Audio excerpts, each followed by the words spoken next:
Adventurous थी, but वो हुआ। आज सर्वे ऑफ इंडिया देश का एक बहुत बड़ा इंस्टीट्यूट है और ये एक बहुत बड़ा काम।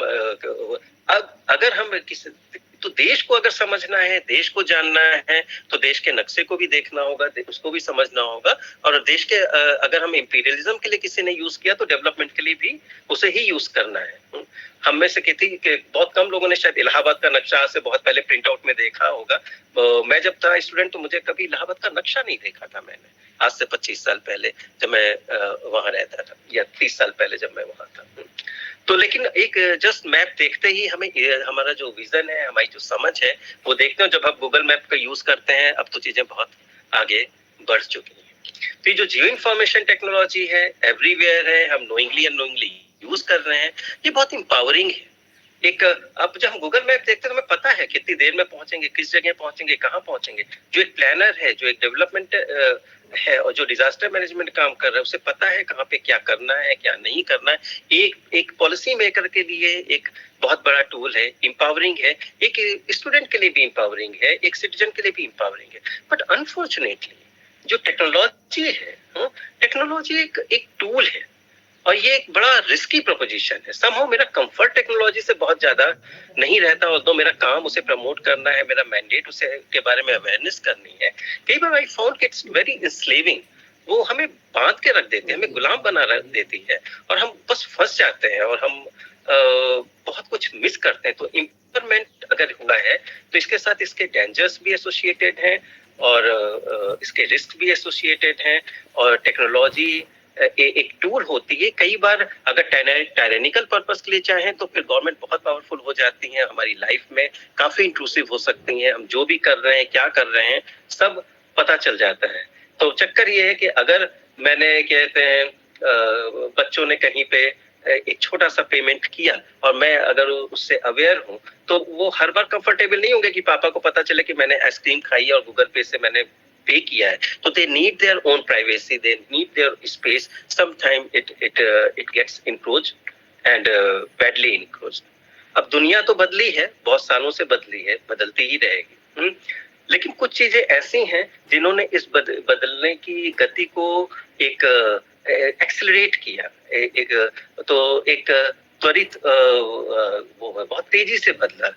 आग आई, आग का जब हुआ तो उससे दुनिया बदली। पहिया चला तो चलता ही गया, आज भी हम पहिए पे बहुत कुछ कर रहे हैं। इलेक्ट्रिसिटी एक बहुत ऐसा वो रहा है जो मुझे बहुत फैसिनेट करता है और मुझे लगता है कि इसने बहुत बड़ा वो है।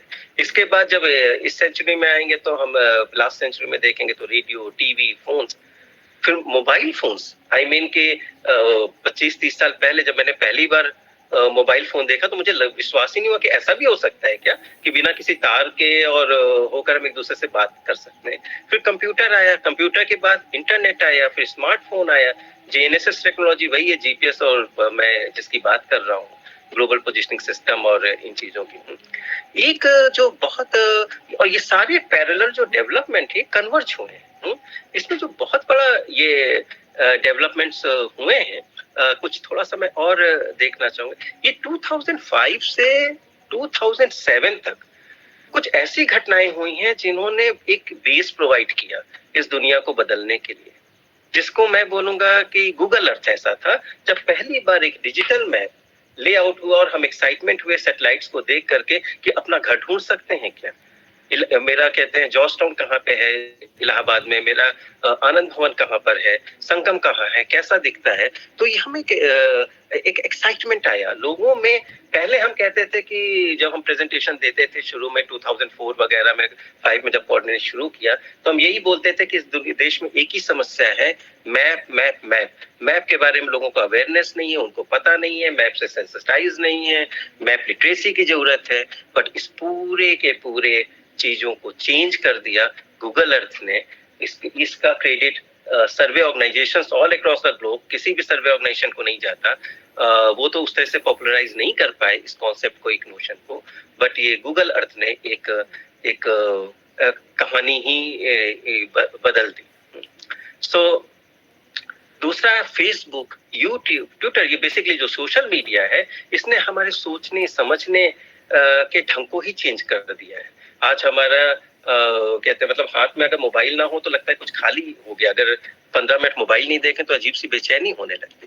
ये पैटर्न तो एक था, लेकिन एक जो बहुत ही डेंजरस डेवलपमेंट हुआ है, I am not sure it is good और bad, but as of now I am very very apprehensive about this particular development. This is ChatGPT, और ये जो कॉन्सिक्वेंस हुआ है आर्टिफिशियल इंटेलिजेंस। ये जो आर्टिफिशियल इंटेलिजेंस जो आई है, इसकी बात मुझे याद है, हम जब क्लास ग्रेजुएशन कर रहे थे तब भी मैंने एक आध पेपर देखे थे, आर्टिफिशियल इंटेलिजेंस के बारे में सुना था। मुझे कुछ समझ में नहीं आया था कि क्या है, बस नाम से ही कुछ लगता था कि कुछ होगा। लेकिन आर्टिफिशियल इंटेलिजेंस को जो बूम मिला, जो अभी ये बढ़ा, और एक जो एक बूस्ट हुआ, अचानक से स्पल्ट हुआ, ये बहुत तेजी से अनकंट्रोलेबल, ये इसका जो मेन था, वो अभी तक क्यों नहीं ग्रो कर रहा था, अचानक क्यों ग्रो किया, इसका जो मेन रीजन था वो था डेटा।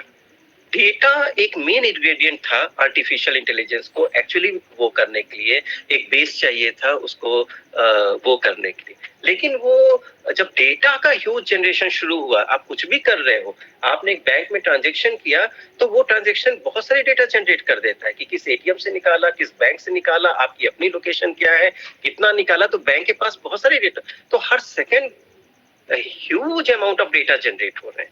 तो ये आर्टिफिशियल इंटेलिजेंस को एक बूस्ट मिला, और फिर आया ये जो चैट जीपीटी, ये जो साल 2 साल की ये कहानी है, ये मुझे काफी डिस्टर्बिंग लग रही है, क्योंकि अभी तक जो टेक्नोलॉजी थी वो आपको फिजिकली एड पहुंचा रही थी, आपको फैसिलिटेट कर रही थी डिजिटल ट्रांजैक्शन एंड ऑल। लेकिन इस पर क्या हुआ है, इस टेक्नोलॉजी ने आपके कोग्निटिव डोमेन पे इंक्रोच किया है। अब सोचने का भी काम ये टेक्नोलॉजी कर रही है। ये काफी वरीसम डेवलपमेंट है in terms of job, in terms of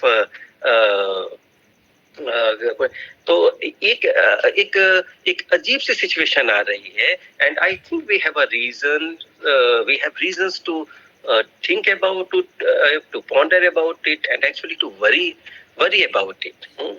So I'll come again on this कि किस तरह से हमारी लाइफ को इम्पैक्ट कर रहा है, पॉजिटिवली भी, बहुतों के लिए एड भी है, बट बहुतों का काम जो हम पहले कर सकते थे या लोगों की जरूरत होती थी, आज तो हम बस चैट जीपीटी से पूछ लेते हैं, हमारा काम हो जाता है। तो एक काफी एक्साइटिंग टाइम्स है artificial intelligence. Autonomous vehicles is going to be a reality very soon. It has been a reality in this क्या कहते हैं many of the countries, काफी सारे cities, सिंगापुर हुए, अमेरिका हुए, वो ड्राइवरलेस कारें वहां चलनी शुरू हो गई हैं। ऑफ कोर्स कहते हैं गवर्नमेंट शुड रजिस्ट, और गवर्नमेंट यहाँ पे तो इंडिया में डेफिनेटली रजिस्ट करना पड़ेगा, क्योंकि लाखों की जॉब इस ड्राइविंग पे डिपेंड करती है। तो बट एटलीस्ट ये है, और ये हो रहा है। यूएवी, ये जो हमारे ड्रोन वगैरह हैं, और ये कहते हैं ये सारे ड्रोन वगैरह ने जो है आजकल वो एयर टैक्सी के रूप में फॉर्म हो रहे हैं, वो डिलीवरी करना शुरू कर दिया है। तो ऑफ कोर्स ड्रोन वगैरह बहुत इंपॉर्टेंट हो जाते हैं, स्पेशली उस जगह जाने के लिए जो कि मान लिया रेडियो एक्टिव अफेक्टेड एरिया है, तो वहां पे आपको कोई काम करना है, इनएक्सेसिबल एरिया है, नॉर्थ ईस्ट में जा रहे हैं, कहीं पे डिजास्टर हो गया, लोगों को लिफ्ट करना है, तो पॉजिटिव चीजें हैं ही, लेकिन एक बहुत एक्साइटिंग टाइम है, चेंजेस बहुत तेज हो रहे हैं, बहुत फास्ट हो रहे हैं। हमारा जो एडेप्टेशन है एक बायोलॉजिकल एंटिटी के लिए, मुझे लगता है कि वो चैलेंजिंग है। इसी बात पे, ये एडेप्टेशन की बात पे मुझे याद आया, जब मैं आप लोग की एज का था, आई मीन 18, तो बचपन से ही पढ़ने का शौक था, तो मैंने उस समय किताब पढ़ी थी जब मैं ग्रेजुएशन में था 1986-87 में। डेसमंड मॉरिस एक यूके के वो थे, जूलॉजिस्ट थे, उन्होंने एक बुक लिखी थी, कई बुक लिखी थी, नेकेड एप एंड ह्यूमन जू। मैंने ह्यूमन जू पढ़ी थी।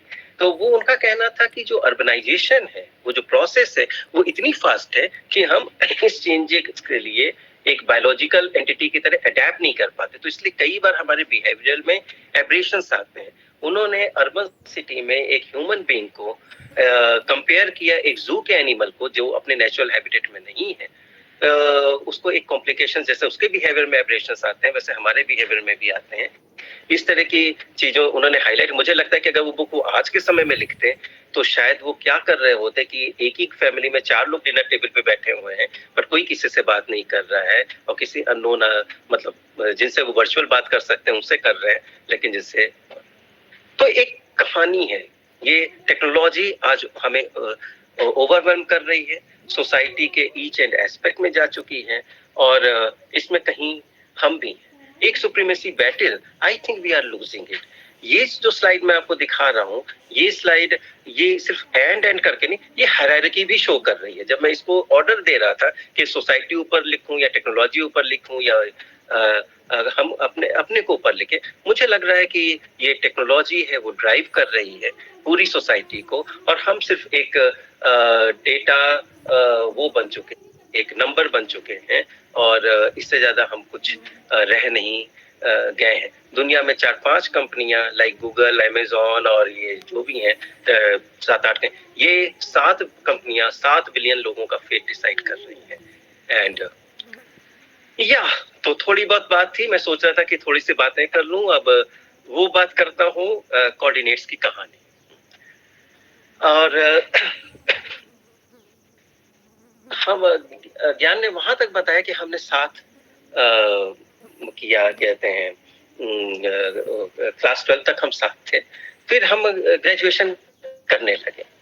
तो ग्रेजुएशन में सारे बच्चे करते हैं, हम भी करते गए, उतना सोच नहीं पाते थे कि आगे क्या करना है। 3 ही 4 चीजें हमें पता होती थी, आप सिविल सर्विस हो सकते हैं, डॉक्टर बन सकते हैं, इंजीनियर बन सकते हैं, पीओ बन सकते हैं बैंक में, लेक्चरर बन सकते हैं, प्रोबब्ली लॉयर बन सकते हैं, बट इससे ज्यादा कुछ समझ में नहीं आता था।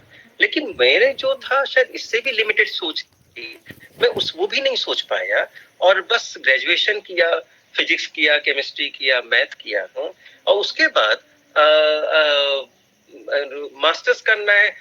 मन मेरा फिजिक्स का था, मुझे फिजिक्स बहुत अच्छा लगता था, लेकिन समहाउ जियोलॉजी डिपार्टमेंट एक नया खुला हुआ था, वहां पे एडमिशन हुआ, इंटरव्यू निकला, कुछ एग्जाम वगैरह हुआ, पता नहीं क्या किया, छोटा सा डिपार्टमेंट 8-10 बच्चों लेते थे वो हर साल, वहां पे एडमिशन हो गया और वहां से मेरी दिशा बदली। मास्टर्स हो गया 2 साल में, फिर क्या? ये क्वेश्चन आप बार बार फेस करेंगे अपनी लाइफ में भी, और हमने भी फेस किया था। मेरे पास कोई क्लियर आंसर नहीं था उस समय। इलाहाबाद यूनिवर्सिटी में क्वेश्चन डिले होना एक बहुत एक प्रॉब्लम होती थी। कई बच्चों के कई साल वो मुश्किल में बिताते। थैंकफुली हमारा जो जियोलॉजी डिपार्टमेंट था वो इससे वो नहीं था, लेकिन फिर भी अगर जुलाई में नहीं, उन्होंने अक्टूबर वगैरह में रिजल्ट निकाला, लेकिन बाई दैट टाइम 1 साल तो आपका चला गया। मेरे उसके बाद मेरे जो फ्रेंड्स थे, कोई कहीं एडमिशन ले रहा है, कोई कहीं ले रहा है, समहाउ मेरा मुझे कुछ हेल्थ इश्यूज आ गए और मेरा उसके बाद नेक्स्ट ईयर भी चला गया। आई मीन 91 में मैंने मास्टर्स किया, 92 तक मैं कुछ समझ ही नहीं पाया क्या कर रहा हूँ और अचानक एक दिन आउट ऑफ फ्रस्ट्रेशन जनवरी 93 में मैं दिल्ली चला आया। जब हम कहीं शहर छोड़ते हैं, दूसरी जगह जाते हैं, तो पहले स्पेशली स्टूडेंट लाइफ में पहले एडमिशन होता है, उसके बाद आप कहीं जाते हैं। मेरी कहानी थोड़ा अलग थी। मैंने पहले दिल्ली आया और उसके बाद ये सोचा कि एडमिशन कहाँ लूं, कैसा लूं। कुछ लोगों ने सपोर्ट किया, मेरे कुछ फ्रेंड्स थे जो जेएनयू में थे और तो उन्होंने मुझे थोड़ा सा वो दिया। वहीं पे पास में एक छोटा सा एक अर्बन विलेज जैसी जगह थी, वहां पे मैं घर पे किराए पे रहा। मेरे पेरेंट्स बहुत हम्बल बैकग्राउंड के थे, तो इतना भी फाइनेंशियली सपोर्ट नहीं कर सकते थे, तो जो भी पैसे आते थे थोड़े बहुत 1000-2000 रुपए उसमें वो किराए पे चले जाते थे। तो ये उसमें फिर एप्लीकेशन के भी फॉर्म भरने, ये भी भरने हैं। पॉइंट ये सबकी कहानी है, बहुतों की कहानी है। पॉइंट ये है, ये जो इनर्शिया था, जो मेरे 2 साल का जो मेरी लाइफ में एक स्टैग्नेशन आया था, मेरे पेरेंट्स बहुत सपोर्टिव थे। जो मैं शुरू में भी बोल रहा है कि आप वो होते हैं जो मेरे पेरेंट्स ने कभी कोई शिकायत नहीं की, एक भी बार नहीं कहा कि तुम कुछ कर क्यों नहीं रहे हो। ये शब्द तो मैंने कभी सुना ही नहीं, तो मुझे कभी वो नहीं था। और जब मैंने कहा कि मैं सोच रहा हूँ दिल्ली चला जाता हूँ, ये भी नहीं पूछा क्यों जा रहे हो, किस लिए जा रहे हो, क्या कर रहे हो। ठीक है बेटा, चले जाओ, कोई बात नहीं, वहां जाके देखो क्या कर सकते हो। हाँ, अगर कभी लगेगा लौटना है तो लौट आना, लेकिन कोई शिकायत नहीं, कोई अर्जेंसी नहीं, जॉब करना, ये करना, नथिंग। ऐसा बहुत रिच नहीं थे, वो नहीं थे, लेकिन हाँ ठीक है, मतलब ज्यादा कुछ बहुत संतोषी काइंड ऑफ लोग रहे हैं, तो ज्यादा कुछ जिंदगी में चाहिए नहीं था, मुझे भी नहीं चाहिए था, आज भी नहीं चाहिए रहता। लेकिन वो जो वो दिल्ली की जो वो ट्रेन थी, जो मैं आया, वो एक मैंने प्रोबेबली एक अपने कंफर्ट जोन से स्टेप आउट किया और मैंने वो ब्रेक कर दिया। और ये ब्रेकिंग इनर्शिया आप बच्चे जानते हैं, ये अगर इनर्शिया ज्यादा है तो फोर्स भी ज्यादा चाहिए उसको ब्रेक करने के लिए, और वो फोर्स पता नहीं कहाँ से आई और जाए। यहाँ पे 4-6 में यहाँ आने के बाद मैंने फॉर्म भरा और समहाउ मेरा एडमिशन जेएनयू में हुआ। अब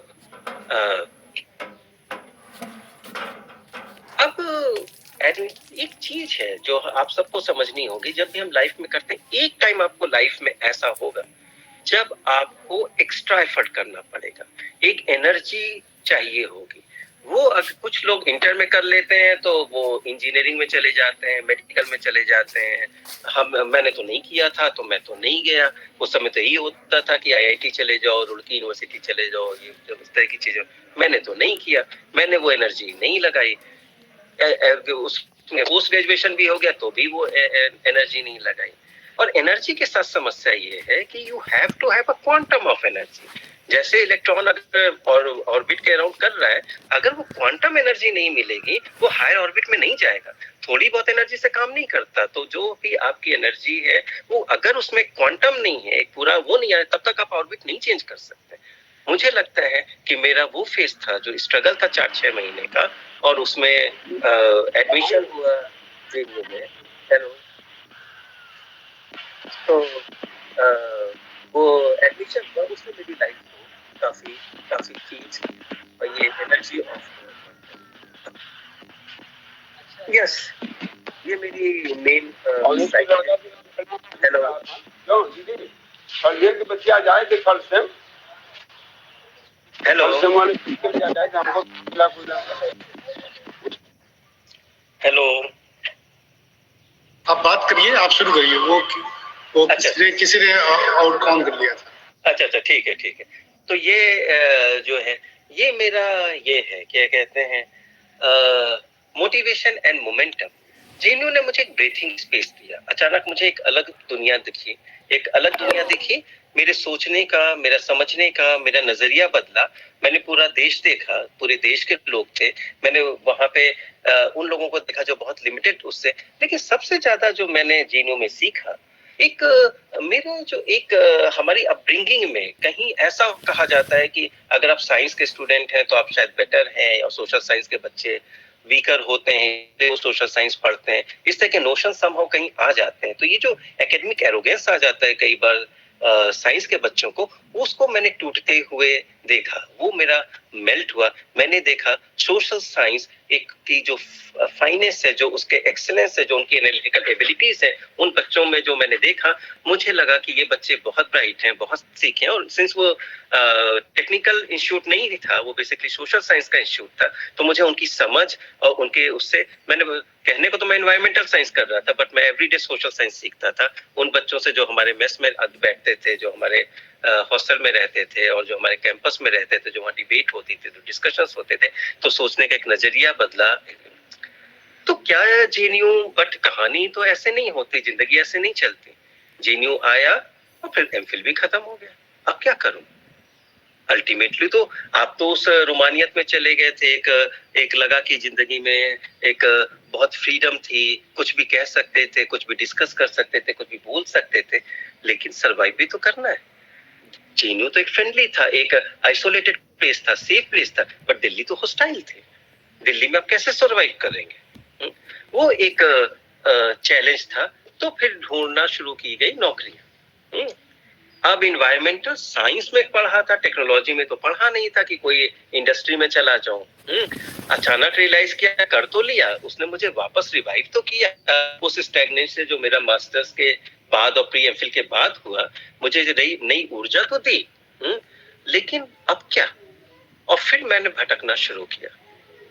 एक ऑर्गेनाइजेशन 3,000 रुपए, दूसरा ऑर्गेनाइजेशन 6,000 रुपए, तीसरा ऑर्गेनाइजेशन, मैं 90 96 और उसकी बात कर रहा हूँ, 96 वगैरह के लिए।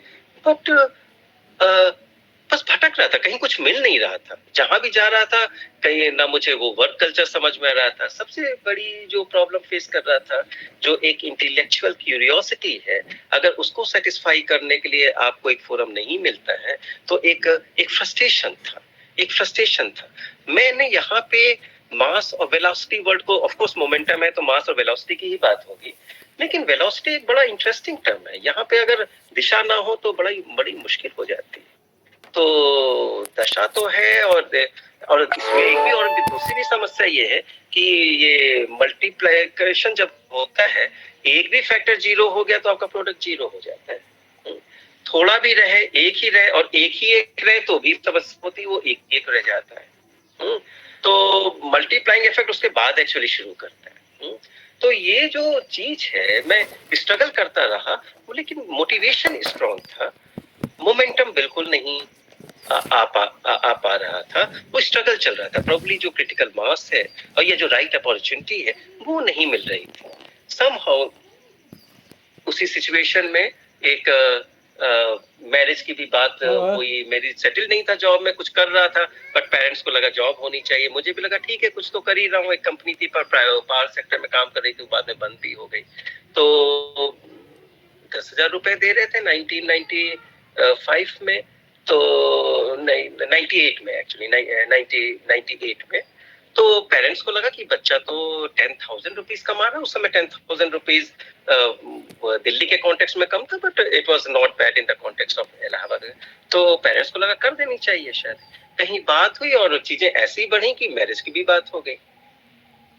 इंसिडेंटली एंगेजमेंट के 1 महीने बाद मेरी वो जॉब चली गई। मैरिज के 2 महीने बाद मैरिज होनी है, एंगेजमेंट अक्टूबर में होती है, अक्टूबर एंडेड में मेरी जॉब जाती है, और दिसंबर में मैरिज शेड्यूल है। मैंने अपने इन-लॉज को फोन किया, मतलब वुड बी इन-लॉज को दैट टाइम, कि भैया ये तो गड़बड़ हो चुका है, अभी भी इसके आगे बढ़ना है, I think I am ready to withdraw, because जिस सिचुएशन में ये बात हुई थी वो सिचुएशन बदल चुकी है, सिनेरियो बदल सकती है। I think we can you have a free term to have a relook. उन लोगों ने काउंटर किया, उन्होंने कहा अगर ये शादी के बाद ये बात हुई होती तो क्या आप ये ऐसा कहते क्या हमसे? तो they took an offence, but anyway I took, तो just we proceeded with them. But उसी समय लाइफ में एक मेजर बदलाव आया, मेरी लाइफ में कुछ नए लोग एंटर किए। एक मेरी वाइफ की एंट्री हुई थ्रू मैरिज, और उसी समय मुझे एक जॉब ऑफर मिला यहाँ दिल्ली में, जो एक अलग डोमेन में काम करते थे जिसका मुझे कोई आइडिया नहीं था। वो रिमोट सेंसिंग, जियो स्पेशल साइंस और जियो स्पेशल सिस्टम और ग्लोबल पोजिशनिंग सिस्टम, इन पे बात कर रहे थे। तो जब उन्होंने मुझसे कहा तो मैंने कहा मुझे तो कुछ पता ही नहीं है, why you want to keep me, but I would like to because I need a job. तो उन्होंने कहा कि नहीं, बट कोई बात नहीं, हमें वो आपका अप्रोच अच्छा लगा है, आपका सोचने का, ये सीखने में ज्यादा टाइम नहीं लगेगा, आप सीख जाएंगे। उनकी मैगजीन थी, उन्होंने मुझे असिस्टेंट एडिटर की तरह लिखना, और समहाउ मुझे अच्छा लगने लगा। मैंने उस काम को एंजॉय करना शुरू कर दिया। सैलरी कम हुई, 10 से 7,000 पे आ गए, लेकिन फिर भी मुझे वो काम बहुत अच्छा लगा। तो मैं हमेशा ये कहता हूँ कि जब भी हमें कोई पैकेज आता है, अपने बेटे को भी बोलते हैं, पैकेज को कभी सिर्फ फाइनेंशियल कंपोनेंट्स नहीं जज करते, उसमें बहुत सारे कंपोनेंट होते हैं। और वो जॉब प्रोफाइल क्या है, वर्क एटमॉस्फेयर क्या है, आपके बॉसेस कैसे हैं, कितनी लर्निंग है, लर्निंग भी एक बहुत बड़ा कंपोनेंट होता है अर्निंग के साथ साथ। ये चीजें हैं या नहीं है, वो बहुत इंपॉर्टेंट है। इस कंपनी से मैंने बहुत सीखा, 6 साल काम किया, फिर मुझे लगा ये तो सैचुरेशन हो गया, अब क्या करूं? ये तो हम अब नया कुछ सीख नहीं पा रहे हैं, और मैं भी शायद कंट्रीब्यूट नहीं कर पा रहा हूँ। मेरी जिंदगी में मेरे वहाँ पे जिस ऑर्गेनाइजेशन में ज्वाइन किया था, वहाँ पे मेरा एक और कोलीग होता था, उसने भी उसी ऑर्गेनाइजेशन को उसी समय ज्वाइन किया था। वो कॉमर्स ग्रेजुएट था, उसका टेम्परेमेंट मोर मार्केट ओरिएंटेड था। उसने क्या किया, हम दोनों में समहाउ हम दोनों बहुत अलग तरह की पर्सनैलिटी थे। मैं मोर कहते हैं राइटिंग रीडिंग पर्सन, वो पर्सन एक हैप्पी पर्सन, कहते हैं लाइवली पर्सन, और था मैं बॉस, उतना मैं पर्सन था। लेकिन हम दोनों में समहाउ एक अंडरस्टैंडिंग हुई, और प्रोबब्ली वही बात है, we were not like minded but we were like values people. हम दोनों में कम्युनिकेशन हुआ, और हम दोनों को ये लगा कि शायद अगर हमें आगे बढ़ना है और हम और कंट्रीब्यूट इस ऑर्गेनाइजेशन को नहीं कर सकते, हम अपना क्यों ना शुरू करें। तो अब कैसे करें? करने के लिए तो पैसे चाहिए, पैसे तो है नहीं। हमने क्या किया, जो भी थोड़ी बहुत सेविंग थी वो उस ऑर्गेनाइजेशन ने हमें फाइनेंशियली भी काफी ग्रोथ किया था, इंटरनेशनल एक्सपोजर दिए, बहुत कुछ दिया, तो वो उन्होंने किया। फिर हमने क्या कहते हैं उसको हमने लेकिन हमने प्लंज लिया, हमने क्विट कर दी, एक वेल सेटल्ड जॉब को क्विट कर दिया और हमने कोऑर्डिनेट्स लॉन्च किया विद नो मनी। हमारे पास घर में उस समय मेरे 2 बच्चे हो चुके थे, तो मेरे पास फाइनेंशियल एक घर के बिल जमा होने होते थे, एक बच्चा स्कूल जाने लगता, तो हमने डिसाइड किया let us take a plunge. हम दोनों ने वो रिस्क लिया और समहाउ टाइम हमारे साथ था, हमारा रिसोर्स पैसा नहीं था, लेकिन हमारा जो कंट्रीब्यूशन था उस डोमेन में, हमें एक आइडेंटिटी मिली थी, लोग हमें जानने लगे थे, और वो हमारा रिसोर्स था, वो हमारा मोटिवेशन था, हमारा जो कन्विक्शन था। कन्विक्शन क्या होता है, मोटिवेशन क्या होता है, ये हम लोगों ने उस टाइम जिया, और वो जो कहानी शुरू हुई कोऑर्डिनेट्स की, वो तब से चली, आज भी चल रही है। You can download each and every issue freely and freely. अब ये एक सक्सेस की कहानी, इसको सक्सेस बोलूं तो, लेकिन ये हर आदमी की सक्सेस अलग होती है। अब किसी को पर्सनल लाइफ में सक्सेस चाहिए, किसी को पब्लिक लाइफ में सक्सेस चाहिए, हाईली सब्जेक्टिव है, कोई यूनिवर्सल फ्रेमवर्क नहीं है जिसके साथ आप वो कर। मुझे लगता है कि मेरे फादर बहुत सक्सेसफुल थे, क्योंकि उन्होंने 3 बच्चों को अच्छे अपब्रिंग किया और 3 अच्छे सिटीजन्स दिए। मुझे लगता है कि वो सक्सेसफुल थे। मेरी अपनी कोशिशें रहती हैं, तो सबकी सक्सेस, सबकी कहानियां अलग हैं, कोई भी स्टोरी कम नहीं है, कुछ ज्यादा नहीं है। तो जब लोगों के संघर्ष देखता हूँ, मुझे लगता है जो गार्ड मेरी सोसाइटी के गेट पे बैठता है, वो ईमानदारी से अगर वो जॉब करता है, मुझे लगता है वो भी एक सक्सेसफुल पर्सन है। लेकिन आज की डेट में आप लोगों के लिए एक बहुत बड़ी प्रॉब्लम है, आजकल इतनी इंफॉर्मेशन है, उसमें बहुत सारी इररिलेवेंट है। I will suggest to read this book, Yuval Noah Harari, 21 lessons for. 3-4 साल पहले आई थी, मैंने पढ़ा था, मैं पढ़ता ही रहता हूँ, ये वंडरफुल बुक है। इन्होंने एक और बात बोली थी, वो ये बोली थी कि आज का इशू अनएम्प्लॉयमेंट का नहीं है, बल्कि इररिलेवेंट होने का है, क्योंकि आपके ज्यादातर काम मशीनें कर लेंगी। अब तो सोचने का भी काम मशीनें कर रही हैं, तो हम इररिलेवेंट हो जाएंगे, वो ज्यादा बड़ा रिस्क है। और ये मेरी लास्ट स्लाइड है, जो कि नॉलेज तो ठीक है, बट ये इमेजिनेशन है, वो दुनिया बदल देती है। ठीक है, कभी कोपरनिकस साहब ने सवाल पूछा कि धरती नहीं, ये सूरज चक्कर नहीं लगाता, धरती चक्कर लगाती है, वो हिम्मत की बात थी। अब मैं तो नहीं कर पाता, मैं आज भी नहीं कर पाता अगर वो नॉलेज नहीं होती, लेकिन सवाल पूछता हूँ, कोशिश करता हूँ और पूछता रहता हूँ। Thank you. Thank you, Balakrishna ji, for your inspiring lecture. Now, अगर कोई स्टूडेंट कोई क्वेश्चन पूछना चाहता है तो अपना माइक को ऑन करे और सर से क्वेश्चन पूछ सकता है। कोई क्वेरी किसी बच्चे की, माइक ऑन करिए अपना।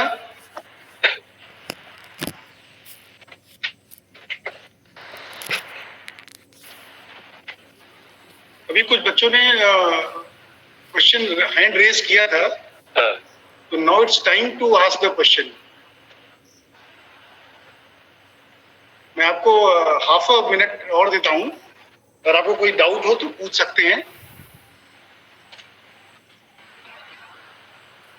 मेरे एक किसी सलाह होगी, वो बस यही है, कीप थिंकिंग में कोई पैसा नहीं लगता, कोई इन्वेस्टमेंट नहीं लगता, कुछ नहीं लगता, बस सोचते रहिए, कुछ हो जाता है। नो, कोई फैकल्टी मेंबर्स भी अगर इंटरेक्ट करना चाहें तो वो भी बात कर सकते हैं। बालकृष्ण जी बहुत वेरीड फील्ड के हैं, इन्होंने साइंस पढ़ी, एनवायरमेंटल साइंस पढ़ी और वर्क कर रहे हैं टेक्नोलॉजिकल उसमें फील्ड में। अभी आपने उनका स्ट्रगल सुना, और ये तो अगर कोई क्वेश्चन हो, कोई क्वेरी हो तो पूछ सकते हैं, नहीं तो मैं वाइंड अप करूं लेक्चर।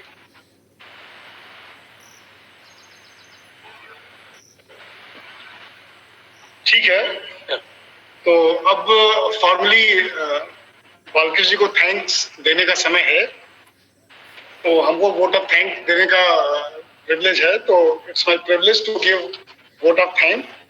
तो first of all I want to thank our patron doctor Sushil Kumar Sinha ji, chairman CMB degree college, for giving his blessing to this programme. I am also thankful to our principal professor Ajay Prakash Khare, president IISc, who always ready to help us whenever we require. I want to thank our guest speaker, Shri Balkrishna ji, who spoke so well and told about his problems and his struggle in life. That कभी पैसे नहीं थे, जो middle class के बच्चों की common problem है कि ये डिसाइड करना है कि इस पर्टिकुलर कोर्स करने के बाद मैं कहाँ जाऊँ, क्या करूँ.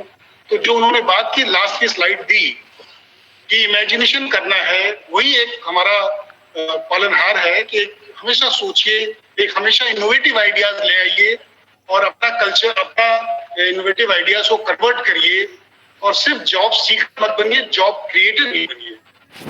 तो आई थिंक इससे बढ़िया लेक्चर क्या हो सकता है जो इन्होंने साइंस के टर्मिनोलॉजी लेके भी समझाया. मास और वेलोसिटी सा, वेलोसिटी इस डायरेक्शन को शो करती है कि सिर्फ मास रह के नहीं है, मैटर रख के नहीं, आपका डायरेक्शन भी होना चाहिए, तभी आपका मोमेंटम आगे आएगा लाइफ में.